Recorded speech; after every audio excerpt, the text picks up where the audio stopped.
Hello guys, how are you today? So today I'll be explaining the chapter 5 CQDs and exercises from the notes. So let's start with the first CQD, which is CQD number 3. What does it say in CQD number 3? 0.50 mole. This is what? This is the number of moles of O2, gas, at a particular temperature and pressure had a volume of 400 centimeter cubed. It's preferable always to change your volume to what? To change it to liters or decimeter cubed. So how do you change it into liters or decimeter cubed? Very simply by dividing by 1,000. So 400 divided by 1,000, you're going to get an answer of 0.4 decimeter cubed or liters, right? So then they told us what volume, so they're looking for what? For the volume, will be occupied by 1 mole of H2 gas at the same condition. So the temperature and pressure are constant. If the temperature and pressure are constant, we will apply PV equals nRT, right?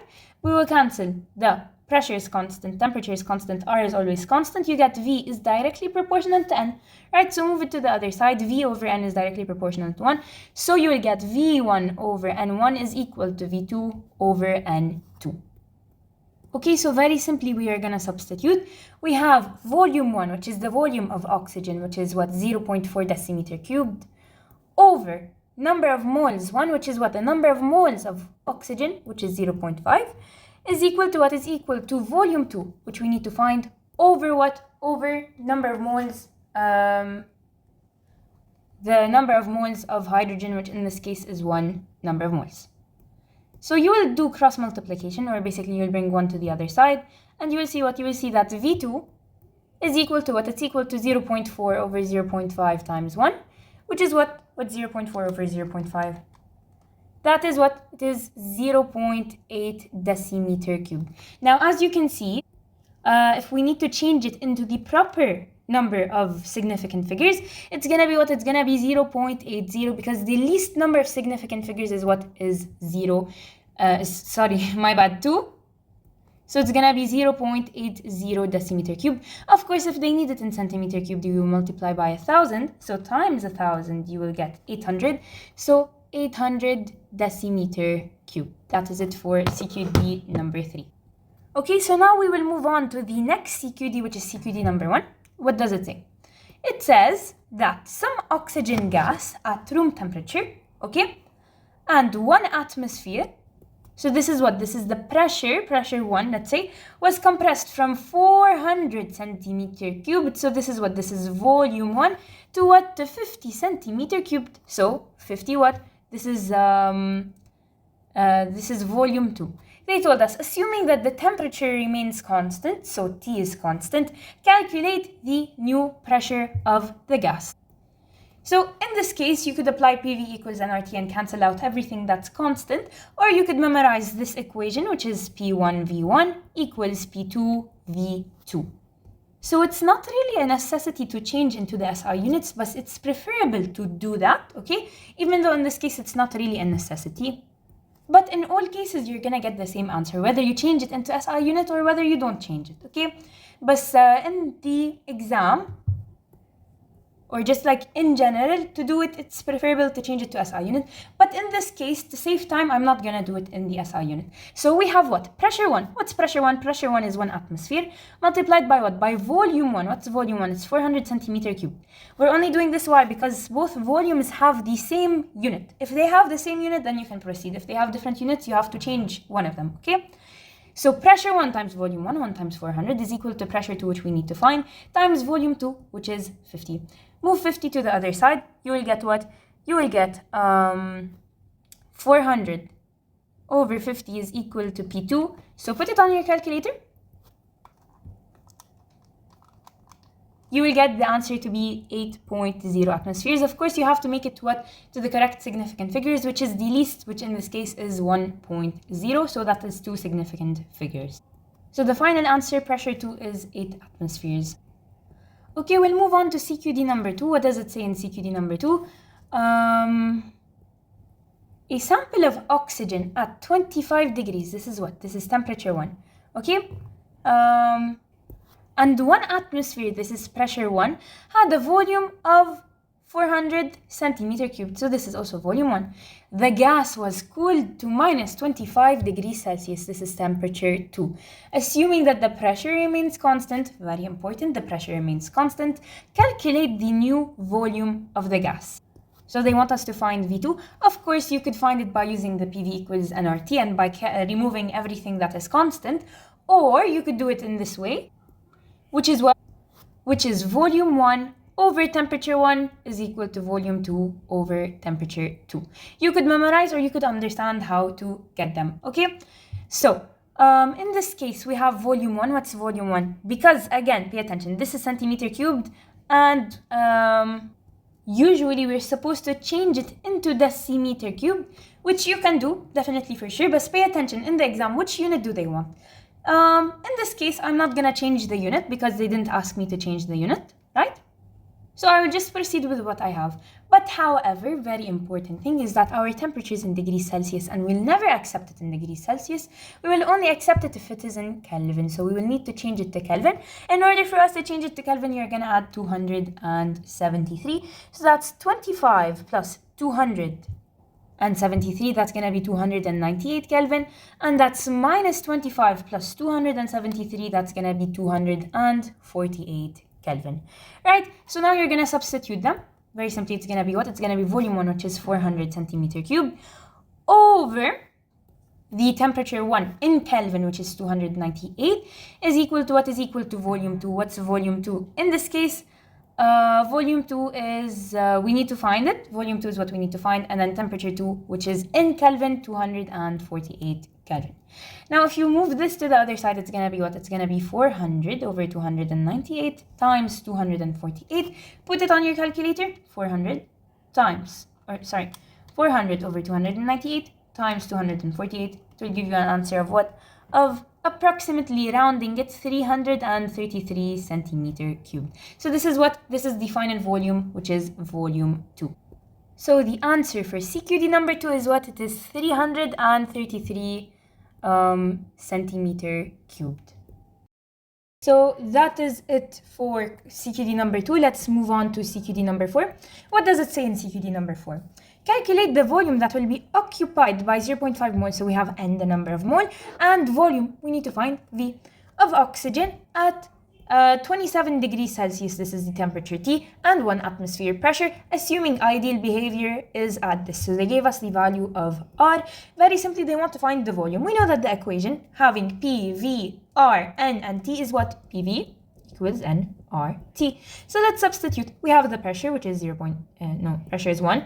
1 times the volume is equal to 0.5 times R, which is 0.08 times T. Remember always to take it into Kelvin. So 27 plus 273. It is what? It is 300 Kelvin, right? So times 300. Move 1 to the other side. That means V is equal to 0.5 times 0.08 times 300 over 1, right? So 0.5 times 0.08 times 300 over 1. This will give us an answer of 12. So that is CQD number 4. Let's move on to CQD number 5. What does it say in CQD number 5? It says calculate the mass of hydrogen. So they're looking for what? They're looking for the M that will occupy a volume V at 27 degrees Celsius. This is our temperature T and pressure at 1 atmosphere.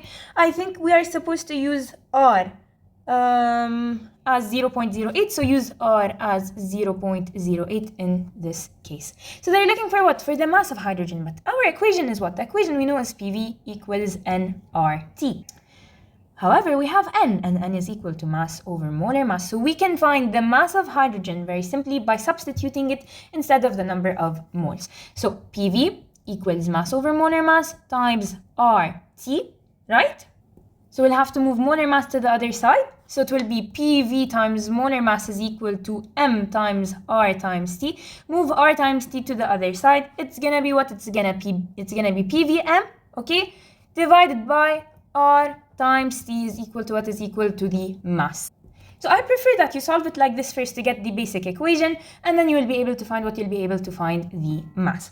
So in this case, you have the pressure. What's the pressure? The pressure is 1 times the volume.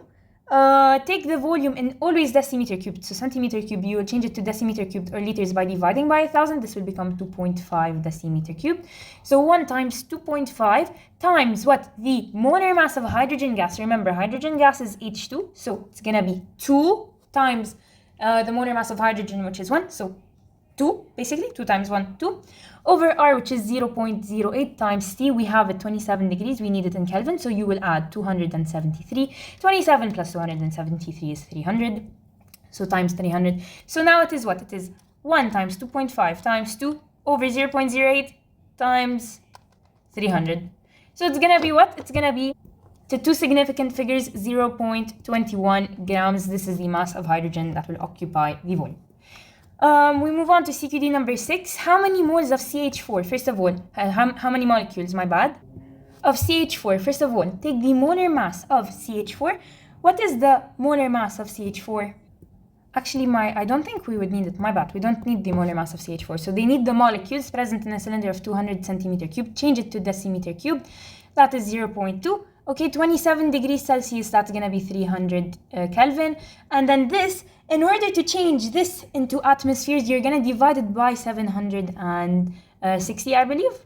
So 380 millimeters of mercury divided by 760. Whenever you see millimeters of mercury, directly you're dividing by 760 millimeters of mercury. So we have the volume, the temperature, and the pressure. We need to find what? We need to find the molecules. In order to find the molecules, very simply, it's gonna be what? Avogadro's constant, A times the number of moles. And so we'll need to find the number of moles, right? So let us find N together. The equation is PV equals nRT. We need to keep N, so N is equal to what? It's equal to PV over RT, right? So we have everything, right? We know that R is also 0.08. So it's gonna be what? The pressure, which is 380 millimeters of mercury divided by 760. So it's gonna give us 0.5 or half, that's the pressure, times the volume, which we know is 0.2 decimeter cubed, divided by R, which is 0.08, times the temperature in Kelvin, which is 300. You will get the number of moles, so put it together. You will get 4.16 times 10 to the power of -3. So let's round it to 2 decimal places. It's going to be 4.2 times 4.2 times 10 to the power of -3.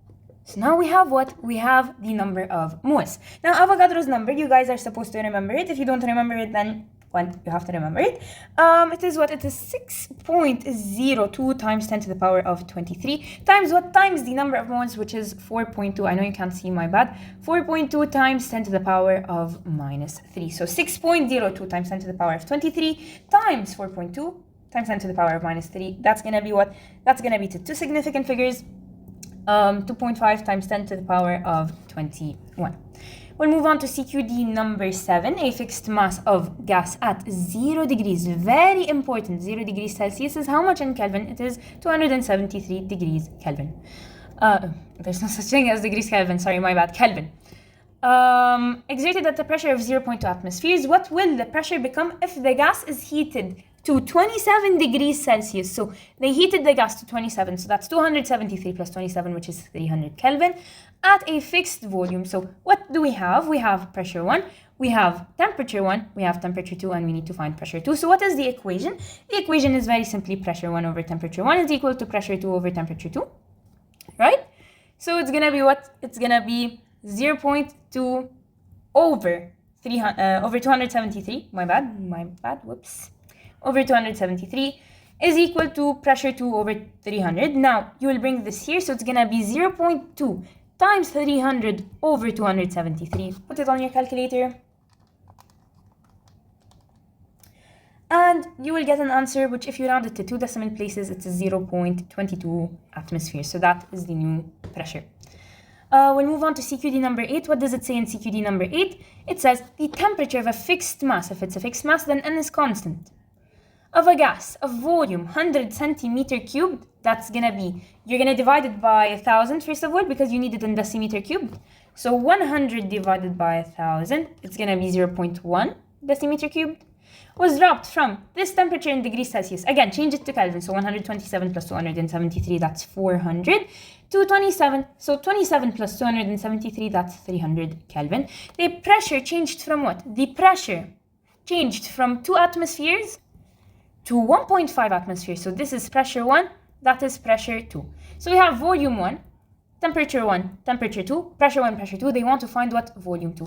So this is a case, a very important case, where we'll use P1 V1 over T1 is equal to P2 V2 over T2. Now what you could do is you could memorize just this one equation, and whatever is constant, you can cancel it out. This is a very beneficial way. So if volume is constant, you cancel it out. If pressure is constant, you cancel it out. And if temperature is constant, you cancel it out. But here in this case, there's nothing to cancel out. So what do we do in this case? We just fill in everything. We have pressure 1, which is 2 atmospheres, times volume 1, which is 0.1 decimeter cubed, over temperature 1, which is 400 Kelvin, is equal to what? Is equal to pressure 2, which is 1.5, times volume 2, which we need to find, over temperature 2, which is 300. So solve this first of all. 2 times 0.1 divided by 400, that's going to be 5 times 10 to the power of minus 4. So 5 times 10 to the power of minus 4 is equal to 1.5 times V2 over 300. Move 300 to the side, so times 300. That's going to be 0.15. 0.15 is equal to 1.5 times volume 2. So you will move 1.5 to the other side. You will get that V2 is equal to what? It's equal to 0.15 over 1.5. So that's 0.1 decimeter cubed. If it's in decimeter cubed, you change it to centimeter cubed by multiplying by 1,000. So times 1,000, you will get what? You will get 100 centimeter cubed. We'll move on to CQD number 9. I don't think I will do the exercises, by the way. It's for you to do. If you want the answers, you can find it on the points document. Okay, so CQD number 9. A sample containing 2 grams, this is the mass of a gas, occupies 900 milliliters. We'll need to change it into liters by dividing by 1,000, so that's 0.9 liters. At STP, what does STP mean? STP means, that means it is 22.4. What is the molecular mass of the gas? So first thing we'll need to find is the number of moles. How do we find the number of moles knowing that we have the mass, okay, the volume, and at which condition it is? So very simply, how could we do this? We have the volume that is occupied by the gas, which is 0.9, so volume occupied, over the condition, which is STP or RTP. In this case, what's the volume occupied? The volume occupied is 0.9 liters. Of course, you have to have it in like the basic, what you call it, SI unit, over STP, so 22.4. You will get the number of moles, 0.9 over 22.4.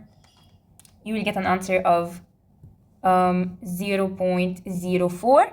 Okay, so this is the number of moles. They want us to find the molecular mass. How do you find the molecular mass M? We know that the equation is mass over molar mass is equal to number of moles. So the molecular mass M is equal to what? To the mass over the number of moles. So what's the mass? It's 2 over the number of moles, which is 0.04. You will put it on your calculator, and actually don't take 0.04. Take the answer you got from before. Take it exactly, because if you put it 0.04, you will get it as 50. I don't think they want it as 50. So take the answer it was before. That means take it as 0.040175. Okay, 57. Okay, just take it until this.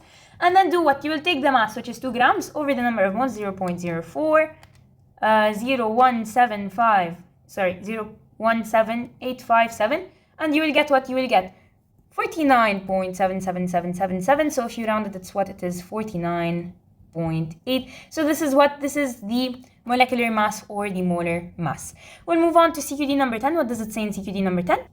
A sample containing 3.2 grams, this is the mass of an ideal gas, will exert a pressure of 12.8 atmospheres. This is the pressure. When placed in a 500 centimeter cube, this is the volume. Change it to decimeter cubed by dividing by 1,000. That's going to be 0.5 in decimeter cubed.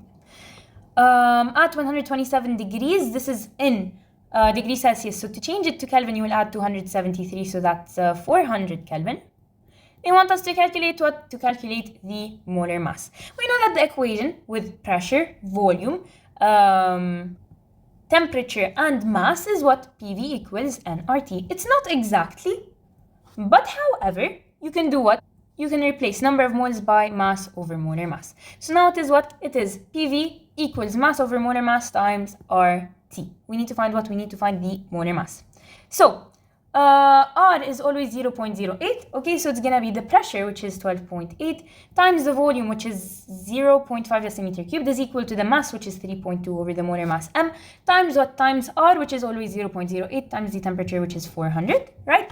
So what is it? 12.8 times 0.5, you will get an answer of 6.4. 6.4 is equal to 3.2 over mass, over molar mass times 0.08 times 400. Move these to the other side, right? So it's gonna be what? It's gonna be 6.4 over 0.08 times 400. So 6.4 over 0.08 times 400. You're gonna get an answer of what? An answer of 0.2. So 0.2 is equal to what? It's equal to 3.2 over the molar mass. So that means the molar mass is equal to what? It's equal to 3.2 over 0.2. So that's gonna be what? 3.2 over 0.2. It is gonna be what? It's gonna be 16. By the way, I think I missed the one above. It said, what is the volume of 1.6 grams of O2 at STP? So we have the mass, which is 1.6. We can find the molar mass of O2. It's very simply 16 times 2, which is 32. STP means that the volume is what? The volume is 22.4, right? Or no, actually the volume is what we need to find, my bad. But STP means that it is at what? It is at 1 atmosphere, or the pressure is 1. So now we can substitute PV equals what? nRT. So we can find, first of all, N by doing what? By doing mass over molar mass. So 1.6 over 32. That's going to be what? That's going to be 0.05, right? And then we substitute it. So 1 times volume is equal to 0.05 times the R, which is 0.08, times the temperature. If it's at STP, then that means that the temperature is 0 degrees Celsius. If it's 0 degrees Celsius, that means it's what? It's 273 Kelvin. So times 273. That means the volume is equal to what? The volume is equal to 0.05 times 0.08 times 273. And we're supposed to get an answer which is approximately what? 1.1 liters. So that's CQD number 10. We'll move on to CQD number 13. 6 grams, this is the mass of a gas, exerts a pressure of 0.2 atmospheres. This is what this is. The pressure. What extra mass should be added to increase the pressure to 0.8 atmospheres, keeping the other variables constant? So let's see. Let's make it an equation. PV equals nRT. Substitute the N for mass over molar mass, right? So if everything is constant except the pressure and the mass, so V is constant, molar mass is constant, R is constant, temperature is constant, you get that P is directly proportional to M. So you can say that pressure 1 over mass 1 is equal to pressure 2 over mass 2. So what is that? The mass that we have over here, 6 grams. So pressure 1, which is 0.2, over 6 is equal to pressure 2, which is 0.8 over M2. Now you will do cross multiplication. If you do cross multiplication, it's going to be what? It's going to be 0.8 times 6 is equal to 0.2 M2. Bring 0.2 to the other side. So M2 is equal to what? It's equal to 0.8 times 6 over 0.2. So you're going to get an answer of 24 grams. But what is the added mass? If it was originally what? 6 grams plus something, it became 24. That means 24 minus 6 equals X. So X is what? X is 18 grams. So the added mass is what? It is 18 grams. I'm going to skip exercises. We'll move on to CQD 12. So they said what? Calculate the density of CH4 at 100 degrees Celsius and 5 atmospheres. First of all, density is what? Density is the mass over the volume. So if we take the original equation, which is PV equals nRT, right? So we need to have somehow the mass to be over the volume. So N is what? Mass over molar mass. Bring molar mass here and switch it with the volume. So that's going to be pressure times molar mass is equal to mass over volume times R times T. Mass over volume is density. So pressure times mass is equal to density times R times T. Right, so we have the temperature. You can change it into Kelvin by adding 273. So this would be 373 degrees. Not degrees, sorry, in Kelvin. This is the pressure, and we have the molar mass. What is the molar mass? Molar mass of CH4, that's going to be 12 plus 4, which is 16. Right? And then R is always 0.08. So it's going to be what? It's going to be pressure, which is 5, times the molar mass, which is 16, is equal to the density times R, 0.08, times the temperature, 373. To keep density by itself, you will move these to the other side. So it's what? It's 5 times 16 over 0.08 times 373, right? 5 times 16 over 0.08 times 373, my bad. So if you round the answer to 2 decimal places, it's gonna to 1 decimal places, it's gonna be 2.7 grams per decimeter cubed. 14 is long. Yeah, we have 14, 15, 16, 17, 18, 19, 20, 21, 22, 23, 24, and 25, and that's it. Okay, not too much. Yeah, 14. We will have to suffer for the hard ones in order to finish. Yeah, guys, a couple more days and we finish. By the way, this is the last video I will do for this year. How crazy is this? This is insane. So the last video of the academic year. So a student was assigned the task of determining the molar mass of an unknown gas. The student measured the mass of a sealed 1686 milliliter rigid flask that contained dry air. The student then flushed the flask with the unknown gas, resealed it, and measured the mass again. Both the air and the unknown gas were at 23 degrees Celsius. Change it to Kelvin, that's going to be 23 plus 273. That's going to be 296 degrees. I keep on saying degrees, it's Kelvin. 296, look at this terrible handwriting, 296 Kelvin. And 750 torr. So I believe torr is what? Torr is millimeters of mercury. So to change it into atmospheres, you're going to divide it by 760. So you have volume of sealed flask is 1686 milliliter. Change it to liters, that's going to be 1.686 liters. Mass of sealed dry flask is this. Mass of sealed dry flask and unknown gas is this. Calculate the mass in grams of the dry air that was in the sealed flask. So how do we find the mass of the gas in the sealed flask? Very simply, we know that mass is equal to density times volume. Why? Because density is mass over volume. So mass is density times volume. The density is given to us as 1.18, right? So it's going to be 1.18 times the volume. What is the volume? The volume, we have it as what? As 1.686. We found it. So you'll multiply them together and you will round it. You will get 1.99 grams. So this is the mass of dry air in the sealed flask. Part B, calculate the mass. Oh, until part G, what the hell? Okay, calculate the mass in grams of the sealed flask itself. It had no air in it. So let's go up and see. So we have the mass of sealed flask and dry air, which is 158.70 grams.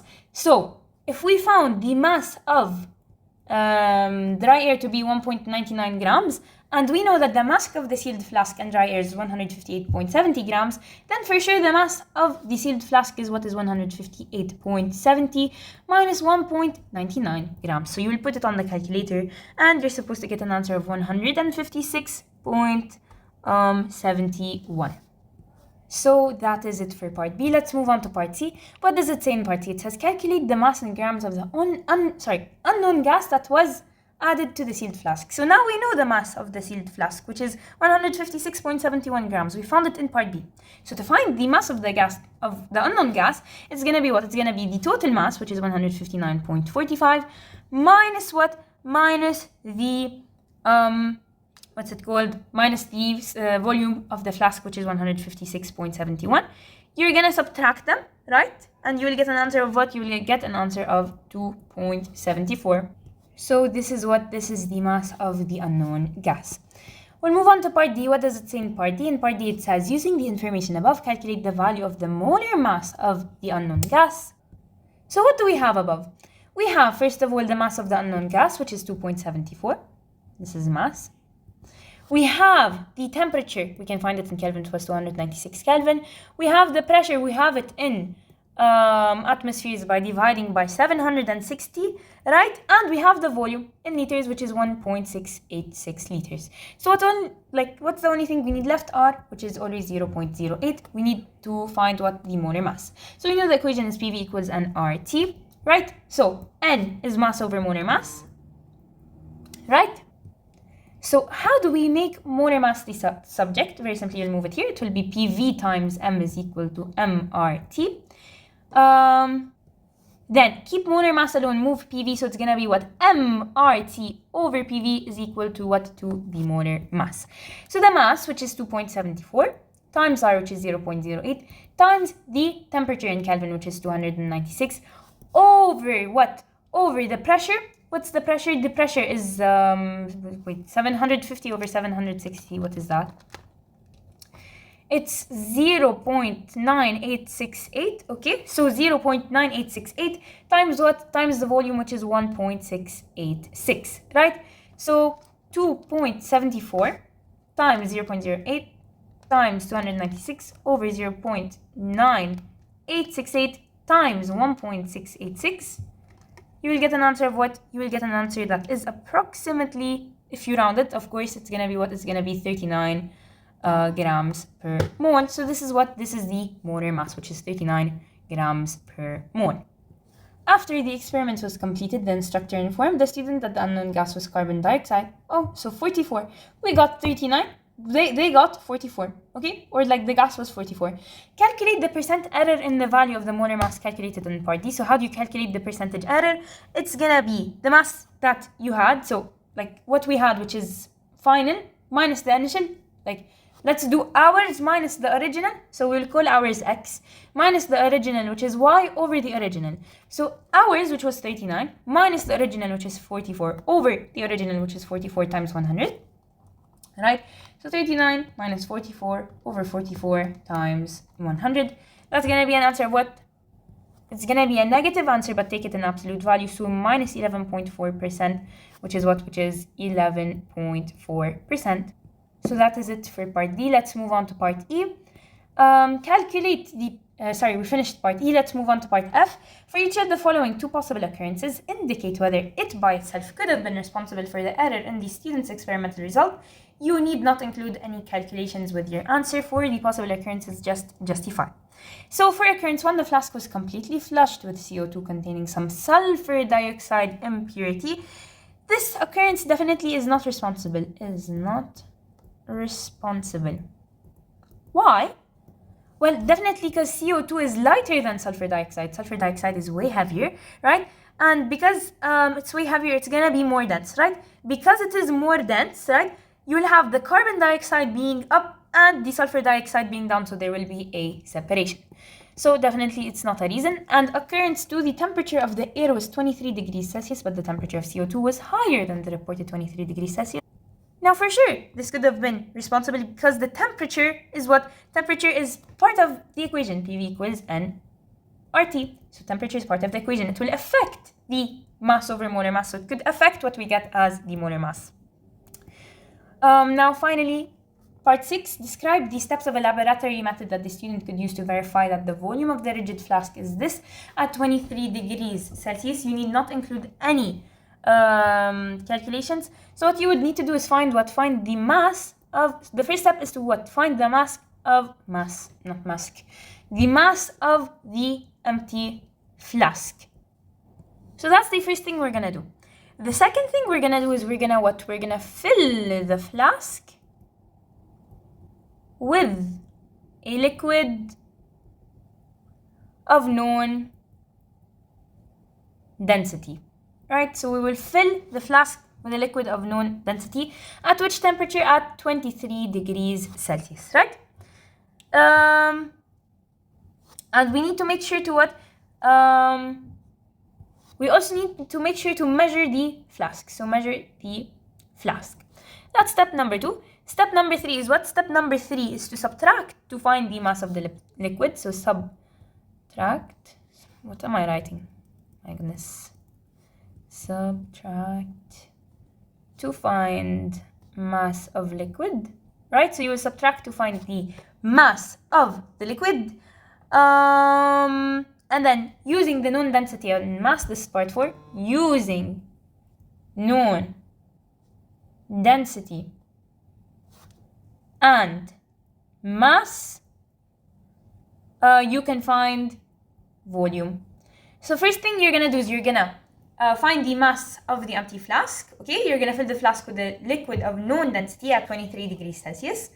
Then measure the volume of the flask, or measure the flask. Subtract to find the mass of the liquid using the known density and the mass. You'll be able to find the volume. So that's it for CQD number 14. We'll move on to CQD number 15. What does it say? It says a sample containing 4.8 grams. This is the mass of CH4. What's the molar mass of CH4? That is 12 plus 4, which is 16. And 6 grams, this is the mass of C2H6. So 12 times 2 plus 6, that's going to be 30, right?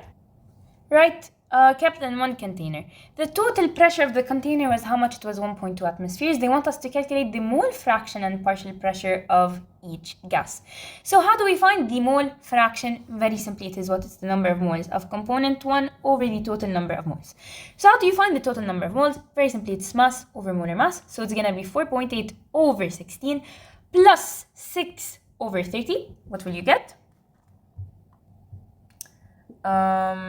1 second, it's going to be 4.8 over 16 plus 6 over 30. You will get an answer of what? Of 0.5. So this is the total number of moles. 0.5 is the total number of moles. Now let's find each individual mole. This has a number of mole, what? 4.8 over 16, that's going to be 0.3. And then 6 over 30, that's going to be what? That's going to be 0.2. Now how do you find the mole fraction? Let's say you want to find the mole fraction of CH4. It's going to be 0.3 over 0.5. What's 0.3 over 0.5? That's very simply 0.6. And if you want to find the mole fraction of C2H6, that's very simply 0.2 over 0.5. What's 0.2 over 0.5? That is 0.4.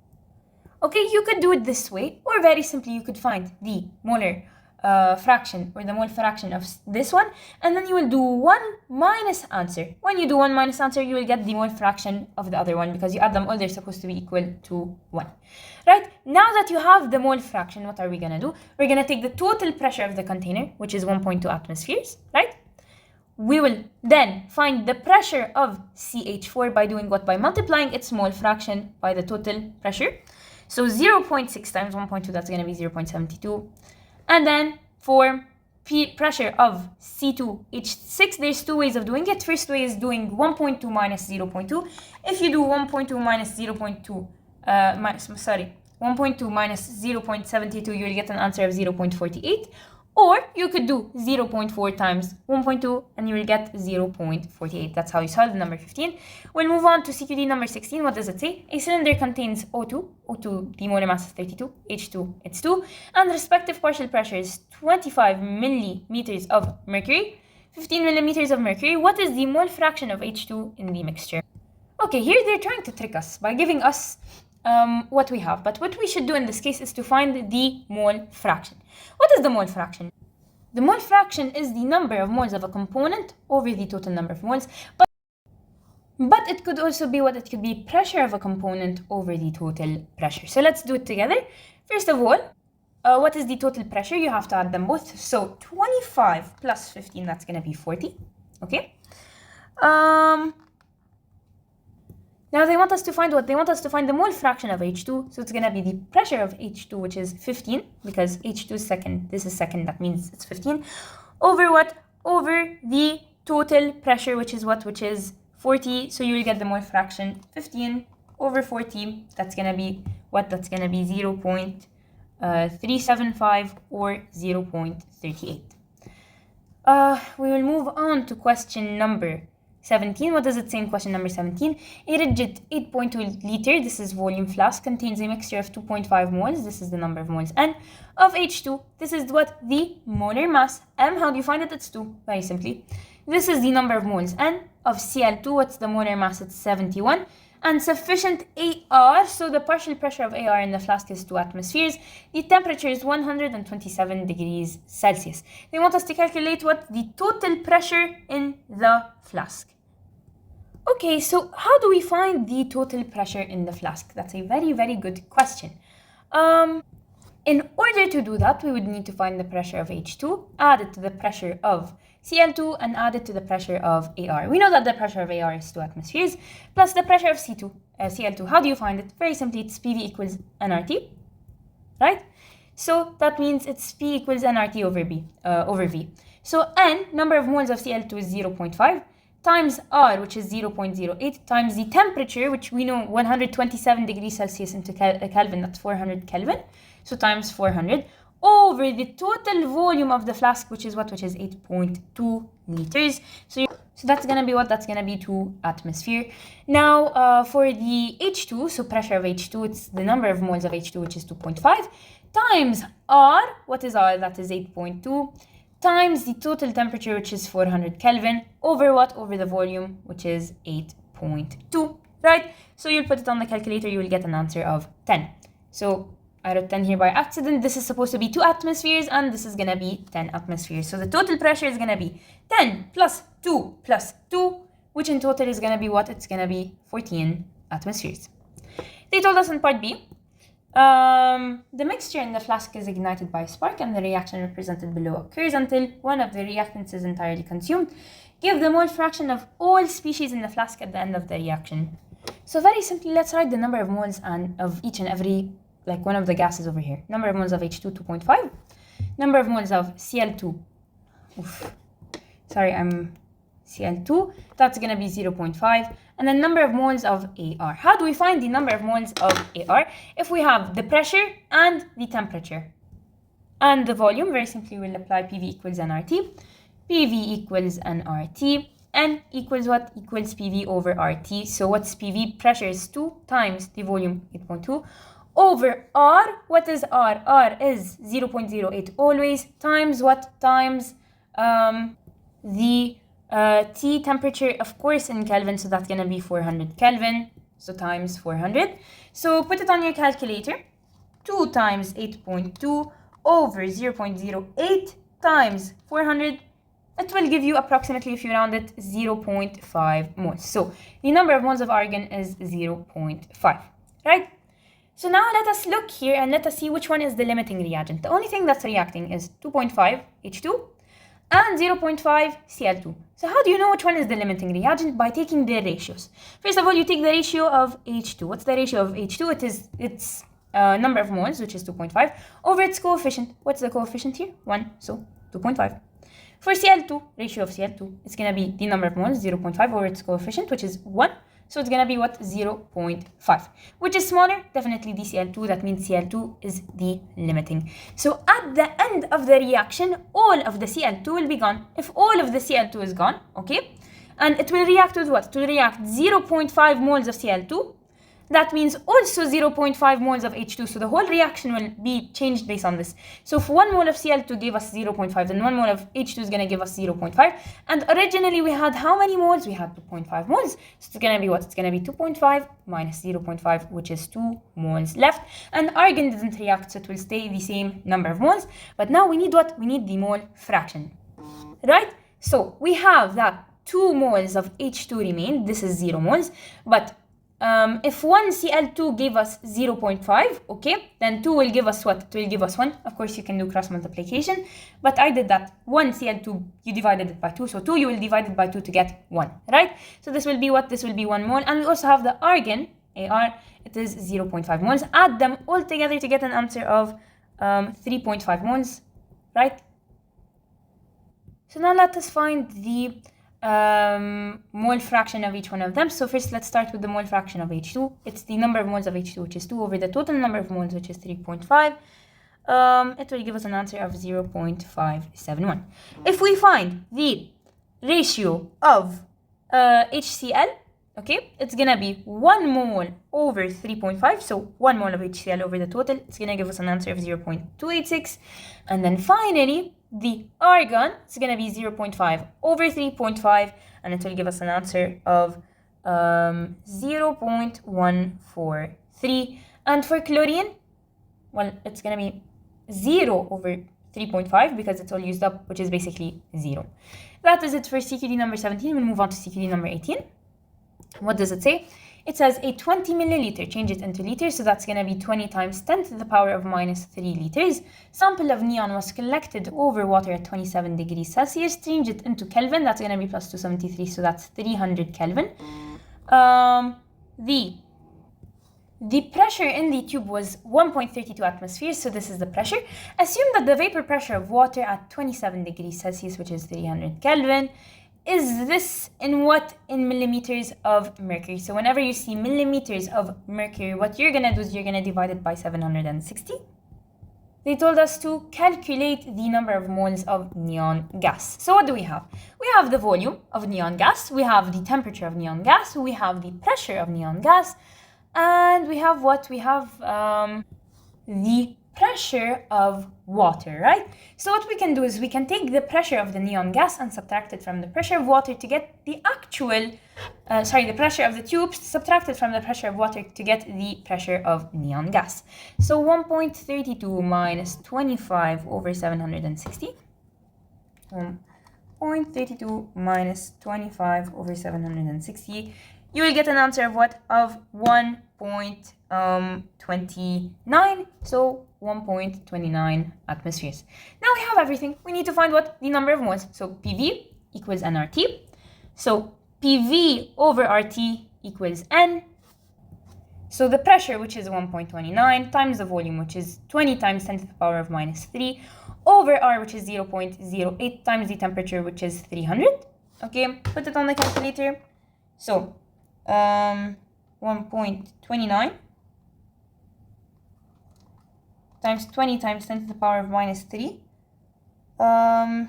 over 0.08 times 300. It will give us an answer of what? It will give us an answer of 1.08 times 10 to the power of minus 3 moles. So that is it for CQD number 18. Let's move on to CQD number 19 grid. What does it say? List the 4 postulates of kinetic molecular theory of ideal gases. Very simply, the 4 postulates. First one is that the particles are so small compared with the distances between them that the volume of the individual particles can be assumed to be negligible. The particles are in constant motion, so the collisions of the particles with the walls of the container are the cause of the pressure exerted by the gas. The particles are assumed to exert no forces on each other. They are assumed neither to attract nor to repel each other. The average kinetic energy of a collection of gas particles is assumed to be directly proportional to the Kelvin temperature of the gas. These are the 4 postulates. We'll move on to 20. What does it say in 20? It says something and helium gas. I think it's hydrogen. So hydrogen and helium gases are placed in the same vessel which had a tiny pinhole. The particles of which gas will on average effuse faster and how many times faster? So let us find which is the faster gas. How do you find which is the faster gas? For sure you have to see which one is the lighter gas, and usually the lighter gas will move faster. So H2 has a molar mass of 2 grams, whereas helium has a molar mass of 4 grams. So for sure, because helium is heavier, it will diffuse slower. And which one will effuse faster? It was for sure the H2 that will effuse faster. Let's see how many times faster. First of all, you will take the rate of effusion of gas 1. So R of gas 1, let's say it is H2, over R of He is equal to radical molar mass of gas 2, which is radical 4 over what? Over 2. So hydrogen, okay? Hydrogen, the rate of hydrogen is equal to what? Is equal to, the rate of hydrogen over the rate of helium is equal to radical 4 over 2, which is 1.41. So we can say very simply that the rate of hydrogen is 1.41 times faster than the rate of helium. That's 20 done. We'll move on to 21.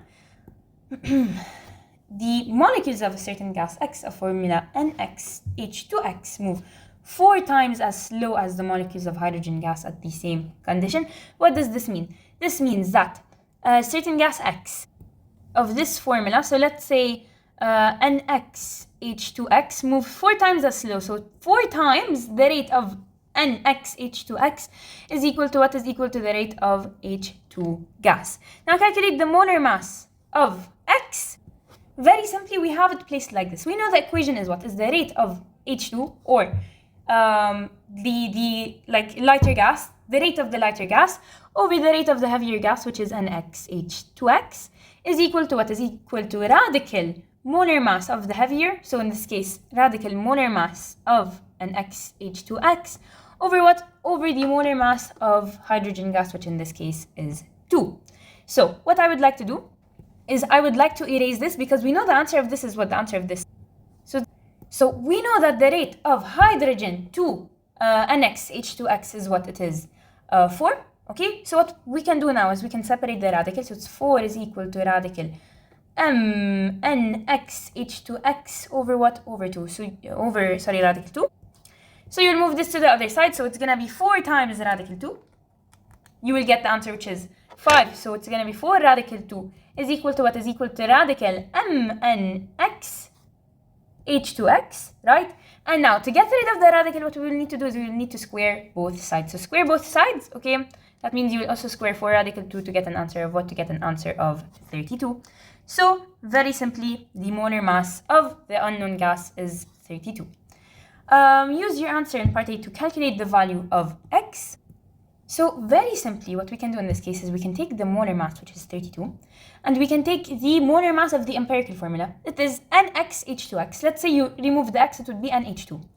So this NH2, if you remove the X, is what you will get. What's the empirical formula? It's 14 plus 2, which is 16, okay? So now you're going to do the molar mass of X, so 32 over 16, you will get 2. So now you're going to substitute X very simply with 2, so it's going to be N2H2 times 2, which is what? Which is 4. So it's going to be what? It's going to be N2H4. But for the value of X, it's going to be what? It's going to be 2. We'll move on to question number 22. A 5 milliliter, which is 5 times 10 to the power of minus 3 liters, sample of O2, the molar mass is 32, requires 50 seconds. This is the timing. To effuse at the same conditions, 5 milliliters, 5 times 10 to the power of minus 3 liters, required 80 seconds to effuse. What's the molecular mass of gas? So very simply, what we can do is we can apply the equation that the rate of the smaller gas, so rate of small, over rate of big, is equal to radical m of big over m of small. So what is the, right? But in order for us to find the rate, what we're going to do is we're going to take the bigger time. So it's going to be what? The time of gas X, or the time of the bigger gas. So always the bigger time over the smaller, like the smaller time, which is time of O2, is equal to radical, again, mass, molar mass big over molar mass small, right? So definitely the one with the smaller time has the smaller molar mass. That means it's going to be what? 80 over 50 is equal to radical, let me separate the radicals. So radical molar mass of the bigger over what? Over radical molar mass of O2, which we said is 32. Now you will bring this here, it will be what? 80 times radical 32 over 50 is equal to radical mass big, right? So put it on your calculator. 80 times radical 32 over 50. You will get an answer which is 9.0509. Now what you're going to do, in order to find the value of mass big, you're going to square both sides and get rid of the radical. Okay, so you will square it and you'll get an answer of 81.92, which is approximately what? 82 grams per mole. That's CQD number 22. We'll move on to CQD number 23. 5 identical balloons under the same conditions contain each of the following gases: C2H6, SO2, O2, CO, and Ne. Okay, so let us find the molar mass of each one. This one is going to be 12 times 2 plus 6, which is 30. This one is going to be 32 plus 16 times 2, so 64. This one is going to be 32. Let me put it here, 32. CO, this is going to be 12 plus 16, so that's 28. And then neon, Ne is 20. Okay, so which balloon contains the greatest mass of the gas? It's definitely SO2. Why? Because it has the biggest molar mass. Part B, compare the average kinetic energies of the gas molecules in balloons. So for sure, the one with the smallest mass is gonna have what? It's gonna have a higher rate of effusion. But here's the thing, did they talk anything about higher rate of effusion? No, they talked about the average kinetic energies. So because they're all at what? under the same conditions, meaning the same temperature, and remember, average kinetic energies is directly proportional to the temperature. Since they're all under the same temperature, then they have what? They have the same kinetic energies, same average kinetic energy. Part C, which gas is expected to deviate most from ideal behavior? For sure SO2. Why? Because the heavier it is, the heavier the particle is, the more, or like the farther away from an ideal gas it's gonna be. So remember, the heavier a particle is, the farther away from an ideal gas it's gonna be. And then finally, 6 hours after being filled, all balloons have decreased in size. Predict which balloon will be the smallest. Definitely the lightest gas. So what's the lightest gas in this case? Lightest gas. In this case, the lightest gas is Ne. So Ne will become the smallest because it has the fastest rate of effusion. So it's gonna escape the fastest, and thus it will become the smallest. Let's move on to the last CQD I will be doing. I'm not gonna do the top question because we don't have any written part, but I will do the CQD grid 24. It said, when do real gases behave most ideally? So real gases behave most ideally when they exert little forces on each other, which is true for the lightest gases when they are placed at high temperature and low pressure.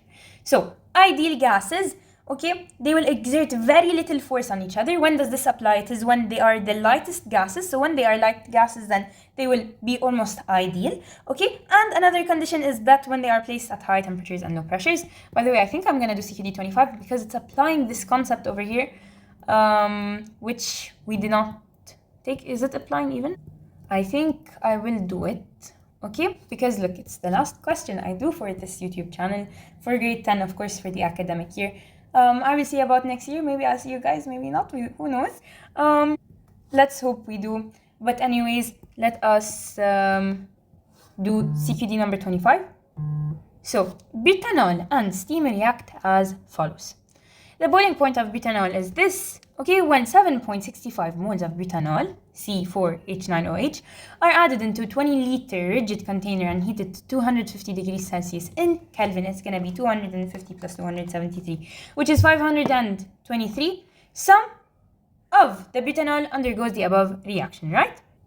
Part A, the system is left to reach equilibrium at 25 degrees, at 250 degrees Celsius, and the equilibrium amount of carbon gas, CO gas, in the reaction vessel is found to be 5.25 moles. They said determine what? Determine the number of moles of hydrogen in the container. So let us see the ratio of carbon dioxide to hydrogen. We have 4. So let's take it like this. The number of moles of CO over 4 is equal to what? Is equal to the number of moles of H2 over 8.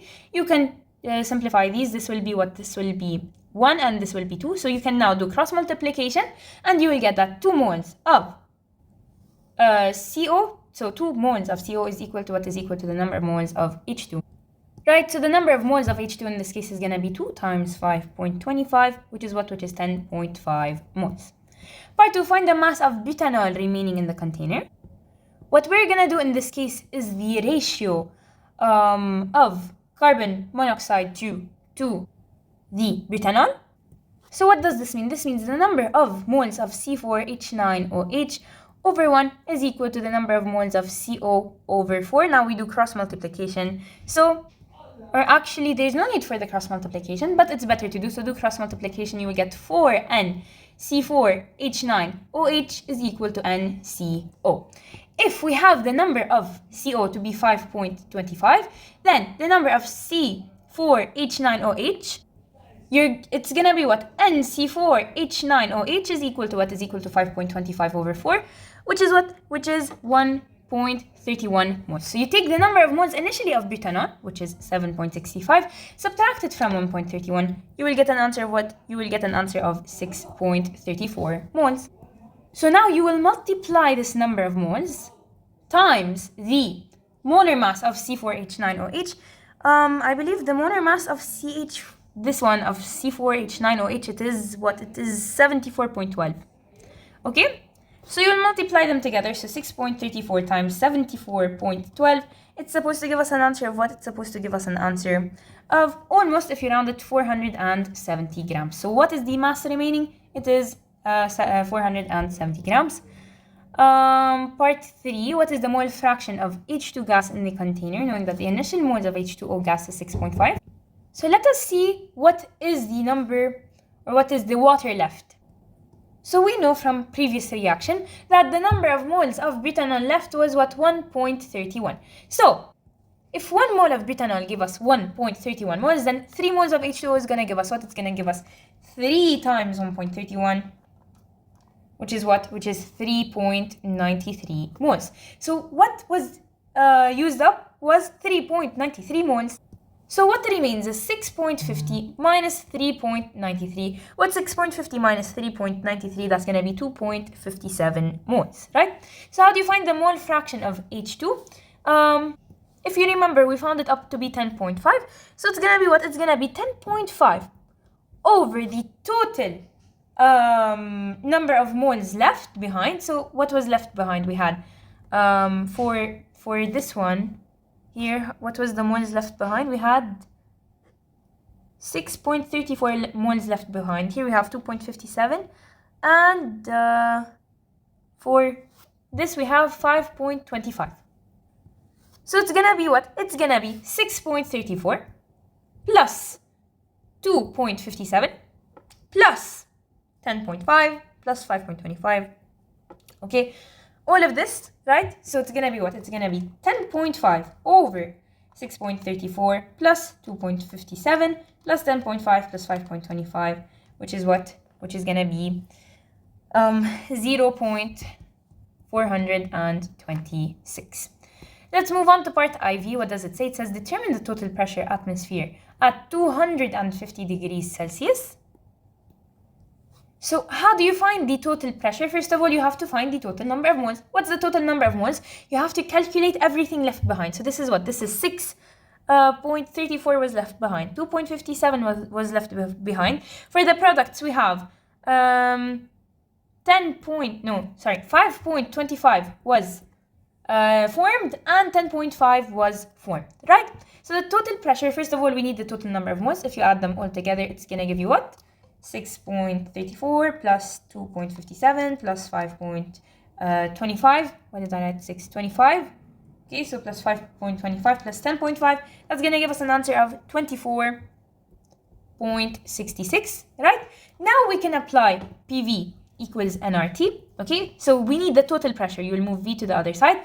P is equal to nRT over V. So 24.66 times R, which is 0.08, times the total temperature, which we found in Kelvin. It's going to be 250 plus 273, which is 523, right? Times 523 over the total volume. What was the total volume? It's 20 liters. So put it all on the calculator.